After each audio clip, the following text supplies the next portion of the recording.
datang di Semanika Edutainment. Perkenalkan, nama aku Naura Priza Ataya. Di episode kali ini kita akan membahas tentang seru nggak sih aktif organisasi di dalam sekolah. Oh ya, di sini aku nggak sendirian nih. Udah ada seseorang yang luar biasa banget di bidang organisasi. Dia tuh udah ikut duta baca, terus juga udah pernah menjabat sebagai ketua MPK angkatan 31. Kalian penasaran gak sih siapa orangnya? Langsung aja kita panggil ya. Ini dia Kak Lutfi. Halo, apa kabar? Halo, iya.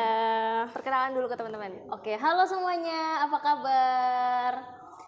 Kali ini aku lagi ada di podcast Semanika Edutainment. Sebelumnya aku ucapin terima kasih dulu nih sama Semanika Edutainment yang sudah mengundang aku, sudah ngasih kesempatan aku buat sharing bareng di sini tentang perjalanan aku selama ikut organisasi gitu.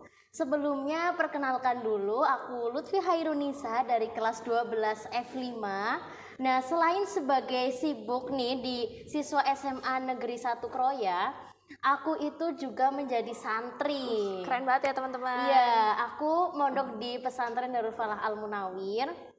Nah, pada kesempatan kali ini aku bakalan sharing bareng gimana perjalanan aku sampai pada titik ini dan gimana cara aku memanage waktu aku supaya tetap on track sama aktivitas aku.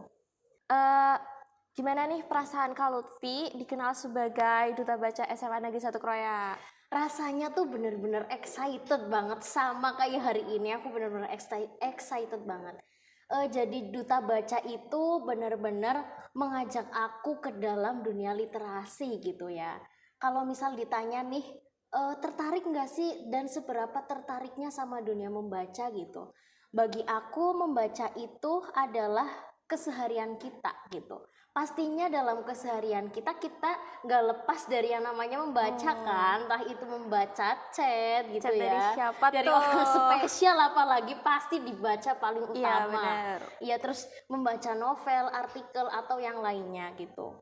Nah, dengan adanya duta baca ini membawa aku bahwa yang namanya membaca itu bukan hanya sekedar mengisi waktu luang gitu. Karena aku di pondok sendiri itu aku kan sama sekali nih nggak pegang HP gitu ya, sama sekali nggak pegang HP. Jadi aku ngisi saat aku bosan gitu, aku dengan membaca. Solusinya itu dengan membaca. Kan biasanya kalau kita bosan itu kita scrolling gitu, tapi karena aku nggak pegang HP, jadi aku suka baca novel di pondok gitu buat ngisi hiburan aku gitu biar nggak bunek banyak tugas gitu kan.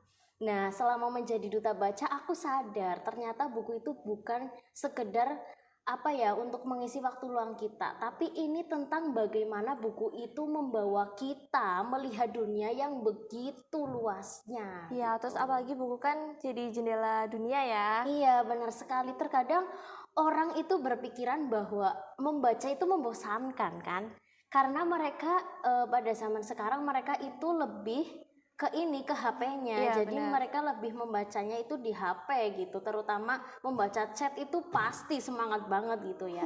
Kadang orang berpikiran membaca itu membosankan. Padahal kalau misal bahan buku bacaan yang kita baca itu relate sama diri kita, sesuai sama minat kita, itu bakal jadi buku bacaan yang seru gitu. Oke, terus aku boleh gak sih kayak tanya gitu, Kak Lutfi tuh perjalanannya nih sampai jadi duta baca tuh gimana? Terus suka dukanya tuh apa aja gitu? Oke. Menjadi duta baca itu bukan sesuatu yang boom terus jadi gitu ya. Pasti banyak Iya, lika-likunya ya. tantangan of course pasti itu banyak banget tantangannya gitu ya. Sampai di titik ini tuh banyak banget tantangannya gitu. Jadi awalnya itu aku nggak bakalan berpikiran aku itu bakal nyalon jadi duta baca gitu. Nah, kebetulan waktu SMP, waktu pandemi itu aku pernah menulis buku. Itu pun juga nggak masuk dalam rencana aku pengen nulis buku gitu ya. Cuma waktu pandemi pokoknya dua orang yang paling memotivasi aku, yaitu ibu aku sendiri sama wali kelas aku namanya Budika. Itu adalah orang yang paling memotivasi aku saat pandemi. Dari mereka berdua aku belajar bahwa tetaplah bersinar walaupun redup asalkan tidak padam gitu. Kata-kata nih guys, catat. Iya, kata-kata hari ini ya. Ya, jadi walaupun kita sedang berada di keterpurukan, kita harus tetap bersinar gitu. Nah, Ibu sama Budika itu benar-benar nyemangati aku, ayo kamu harus semangat. Pandemi ini tidak hanya membawa dampak yang negatif buat kita gitu. Nah, waktu pandemi aku kan banyak sekali keluhannya nih. Jadi Budika itu nyuruh aku, coba Mbak kamu nulis deh di diary, nanti kalau udah banyak ceritanya nanti Bu Guru bantu terbitin gitu. Nah, singkat cerita akhirnya muncul deh tuh judul buku, judulnya itu Pandemi Rasa dan Asa gitu. Nah, dari judul buku itu tuh isinya itu perjalanan aku selama pandemi gitu, ikut lomba-lomba, terus mengisi kegiatan aku di pandemi itu ngapain aja gitu. Nah, dari situ aku mulai suka nulis gitu, karena katanya kan kalau menulis itu adalah proses dari meniru Iya, ya betul. awalnya. Nah, karena aku baca novel gitu, nah di novel itu kan terkadang kayak dimulai dari diary dulu terus sehingga menjadi novel gitu. Nah, aku meniru, oh ya aku nulis diary, bisa jadi ini jadi buku nih gitu kan. Nah, dari situ aku terus semangat dan aku gemar membaca aku itu jadi tambah gitu. Nah, untuk perjalanan menjadi duta baca, alhamdulillah sekali waktu ada pengumuman ada pemilihan duta baca, nah aku wah tertarik nih, menarik nih gitu. Kalau bisa dicoba kenapa enggak gitu loh. Aku awalnya tuh insecure gitu. Karena aku mikir seorang duta itu adalah, nah duta itu kan adalah sebuah role model gitu kan. Role model gimana kita itu mempromosikan kepada masyarakat tentang gemar membaca. Nah, aku insecure itu karena aku berpikiran bahwa yang namanya duta itu harus cantik, harus pinter gitu. Aku sempat berpikiran kayak gitu. Ternyata enggak ya. Iya, ternyata enggak gitu ya. Nah, karena waktu nggak tahu kenapa di SMA itu aku menilai segalanya itu dari segi kecantikan gitu loh. Aku insecure sama teman-teman aku. Nah, tapi aku tetap udah deh nggak apa-apa, aku coba dulu gitu ya. Nah, boom, terjadi deh. Aku alhamdulillah kepilih jadi 4 besar tuh, masuk 4 besar di seleksi duta baca Kabupaten Cilacap gitu. Nah, rangkaian seleksinya itu ada seleksi administrasi, terus ada seleksi wawancara gitu.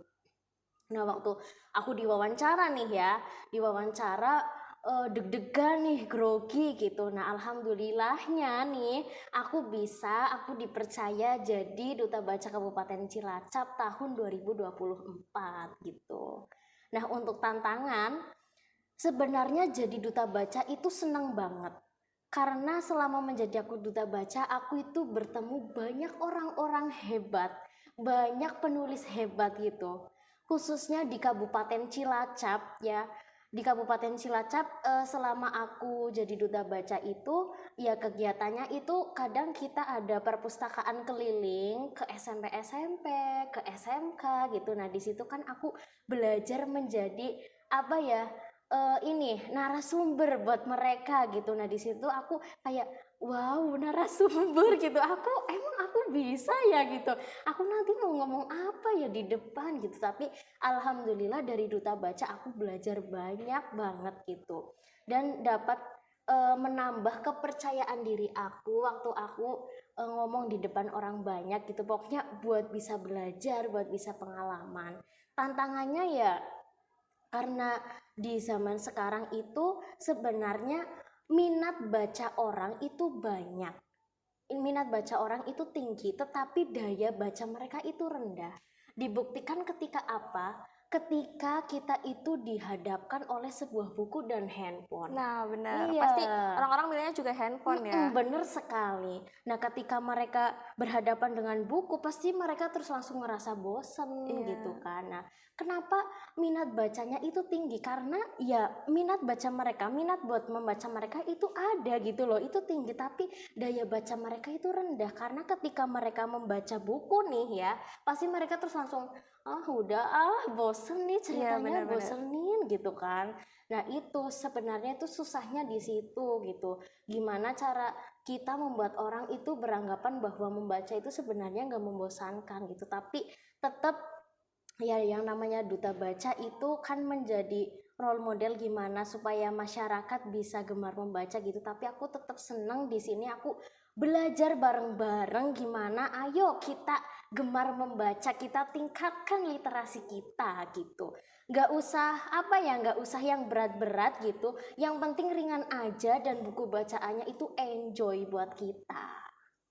Oke, tadi kan kalau tuh bilang ya katanya bikin buku atau menerbitkan buku nih. Nah, itu bukunya dijual atau enggak nih?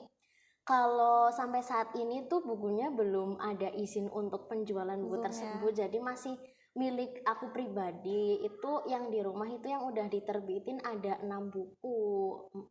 Menerbitkan 6 buku. Nah, dari Duta Baca ini pun aku bersyukur karena bersyukurnya apa buku ini tuh bisa aku manfaatin gitu buat daftar Duta Baca gitu.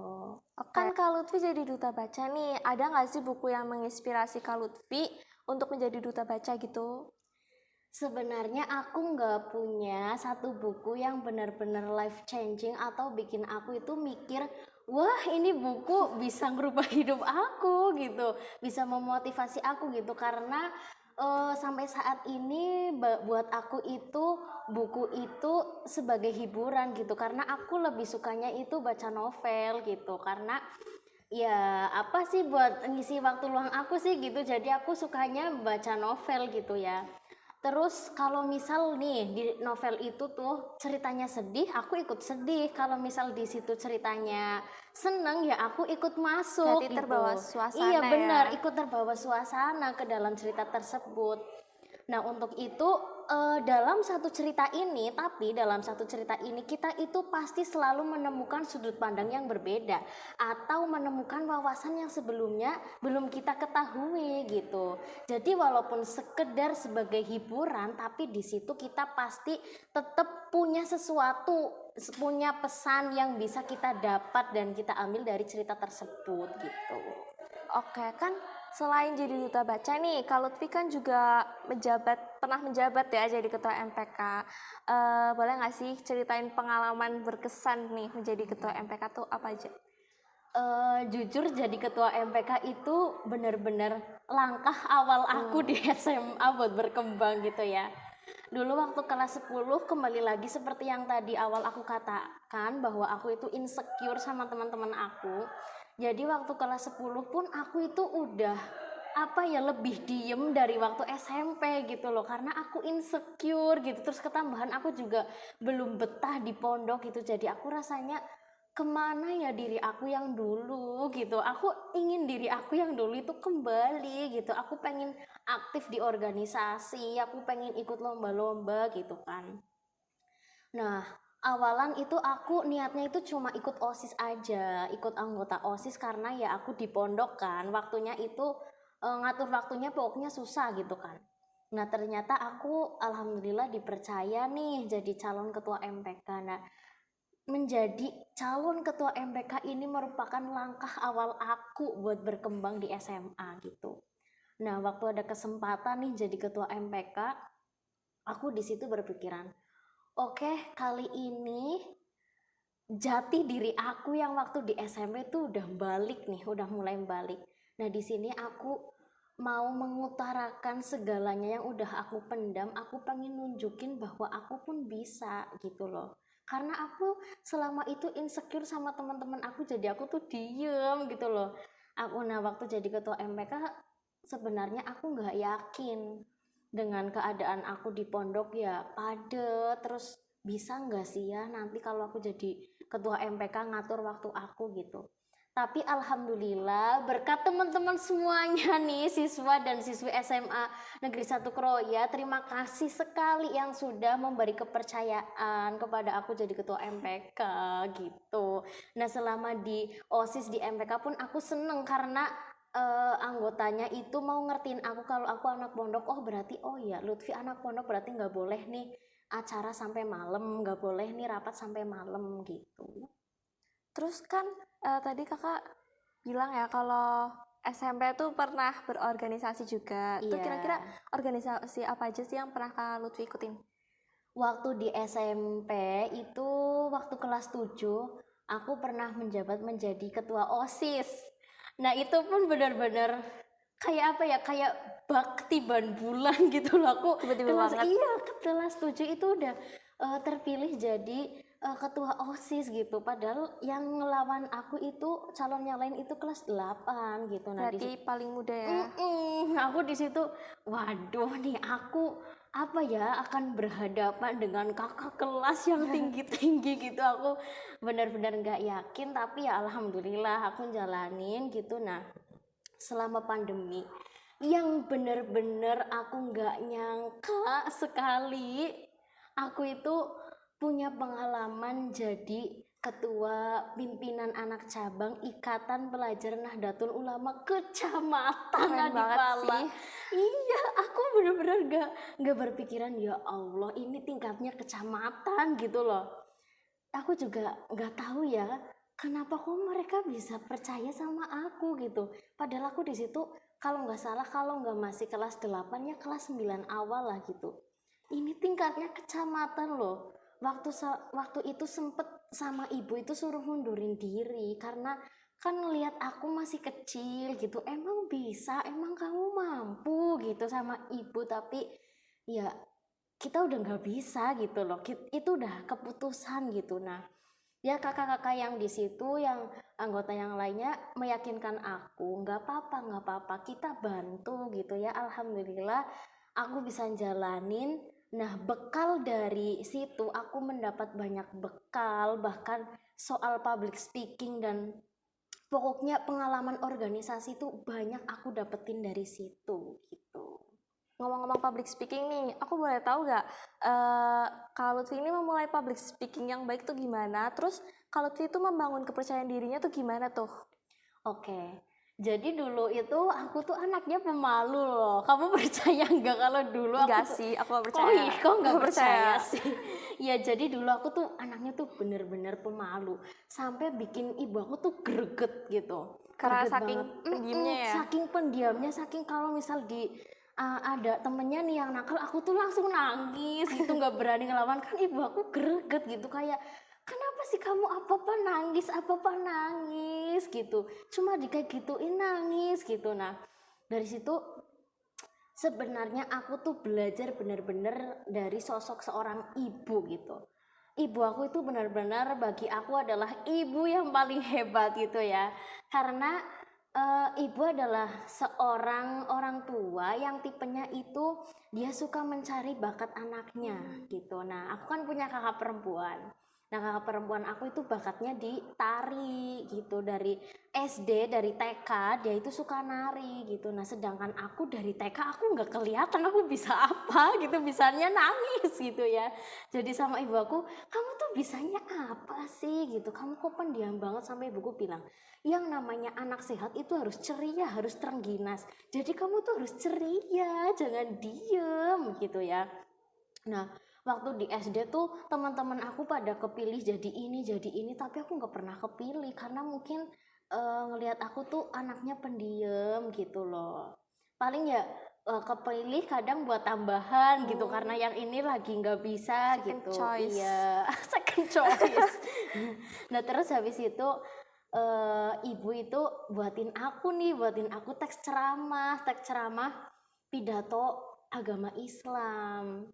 Waktu itu ada perpisahan SD kan. Nah kalau di SD kan itu kayak buka, siapa nih yang mau tampil, Iya, ayo bener. gitu kan, siapa aja boleh tampil, ayo daftar gitu. Nah ibu bilang, nah sama ibu nih dibikinin teks ceramah, nanti kamu belajarnya sama ibu. Nah nanti kamu bilang sama guru agama, bu saya perpisahan pengen tampil gitu ya. Pokoknya ibu aku semangat banget gitu. Nah terus habis itu udah kan latihan sama ibu, terus latihan sama bu guru agama juga udah fix tampil gitu. Nah waktu mau perpisahan aku tampil maju ke panggung, dan semuanya tuh gak nyangka, wah ternyata seorang Lutfi tuh bisa kayak gini gitu ya. Bakat terpendam ya teman-teman. Iya, seorang Lutfi tuh bisa kayak gini. Aku sendiri juga nggak percaya. Aku bisa ngomong di depan orang, aku nggak grogi, nggak kayak biasanya gitu kan. Terus habis itu sampai ada yang nangis gara-gara aku pidatonya itu tentang berbakti sama orang tua gitu. Nah dari situ kebetulan kepala sekolah aku perempuan, terus dia tertarik, terus aku dipanggil ke kantor guru, kamu ikut lomba ya, lomba hitoba gitu kan. Terus aku, iya bu gitu. Nah aku udah semangat nih. Nah yang ngelatih langsung kepala sekolah aku, ngelatih langsung aku di ruang guru. Nah yang namanya masih pertama terus latihan langsung sama kepala sekolah kan grogi Iya, banget ya benar. kan. Iya nervous banget. Nah waktu itu aku tuh nangis. Aku tuh nangis di situ terus sama kepala sekolah aku ditanyain, kamu kenapa matanya berkaca-kaca gitu. Terharu. Iya. Kamu kenapa matanya berkaca-kaca? Kamu sedih? Kamu takut sama saya gitu kan? Terus aku di situ diem ya, cuma senyum gitu. Terus setiap latihan mataku tuh berkaca-kaca terus gitu ya. Terus akhirnya sampai deh itu pada waktu lomba. Nah, alhamdulillah aku itu dapet juara 3 di lomba itu. Wah, Iya, keren aku seneng banget. banget. Nah di situ aku tambah percaya diri. Pokoknya kepala sekolahku waktu itu bener-bener keren banget, selalu memotivasi gitu. Nah mulai dari situlah terbangun kepercayaan diri aku, dan kepercayaan diri aku itu mulai berkembang sejak aku ya ikut organisasi di SMP, terus jadi pengalaman jadi ketua PAC. Itu benar-benar mengasah kepercayaan diri aku gitu. Berarti teman-teman ini yang belum lihat bakatnya apa, berarti nggak punya bakat ya, berarti memang Iya, belum digali. iya betul sekali. Gak ada yang, kadang kan orang berpikiran aku nih apapun gak Iya, bisa bener gitu ya. banget, minder. Padahal enggak gitu. Yang penting itu kita kenali potensi diri kita. Ada bakat kita kembangkan Nah, gitu. Kita itu mungkin ya kalau kalian gini, kenapa sih dia apa-apa itu bisa? Kenapa dia misal nih, kenapa dia kalau dijelasin pelajaran matematika satu kali dia lihat itu dia langsung bisa gitu. Kalau kamu ngerasa bahwa jalanmu itu nggak bagus, kalau kamu ngerasa bahwa jalanmu itu terlambat dari orang lain, itu nggak apa-apa. Hidup ini sebuah perjalanan gitu loh. Ini bukan tentang siapa yang menang dan siapa yang kalah, enggak. benar-benar. Tapi kita itu melihat dari proses kita gitu, proses kita untuk mengupgrade diri kita menjadi lebih baik. Pelan-pelan saja gitu, semua itu ada masanya. Orang terlahir di dunia ini itu adalah yang terbaik. Jangan selalu ngerasa bahwa diri kita itu nggak mampu, nggak bisa, enggak. Pasti Allah punya porsinya masing-masing gitu. Kebahagiaan itu pasti ada gitu.